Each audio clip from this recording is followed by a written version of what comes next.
మీకు best scoring subject ఏంటో చెప్పండి. Special English. స్పెషల్ ఇంగ్లీషా? అంటే తెలుగు లేకపోతే స్పెషల్ ఇంగ్లీష్ ఉండేది కదా? అక్కడ ఏం రాసినా నడుస్తుంది, కథలు రాయాలి.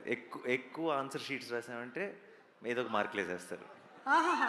అంతే, కథలు రాయడమే. అక్కడ కథలు రాయడమే, ఇక్కడ కథలు రాయడం. సరే, ఇక్కడ మాకు చిన్న కథ చెప్పండి. మీరు చిన్నప్పుడు విన్న చిన్న కథ ఏదైనా జస్ట్ 2-3 లైన్లో చెప్తే చాలు. ఎలాగో మాకు చిన్నప్పుడు సొంత కథలు వెళ్ళినామండి, మనం చూసిన సినిమా కథే. టైటానిక్ రాసేవాడిని. బా, గ్రేట్. అసలు టైటానిక్ని కూడా అక్కడ రాసేసారా మీరు?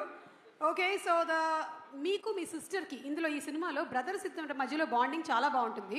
సో మీకు మీ సిస్టర్కి మధ్యలో ఉండేటువంటి ఆ బాండ్ లేదా incident, anything that you would recollect? I think సిబ్లింగ్స్కి ఎవరైనా సరే సిబ్లింగ్స్ అన్నాక బాగా కొట్టుకుంటారు, అది అలాగే బాండ్ గట్టిపడుతుంది. ఐ థింక్ వాళ్ళు మనకి ఎంత ఇంపార్టెంట్ అని మనకు తెలిసేది కొంచెం వాళ్ళు ఎక్కడికైనా వెళ్ళినప్పుడు, వాళ్ళని ఒక సంవత్సరం చూడనప్పుడు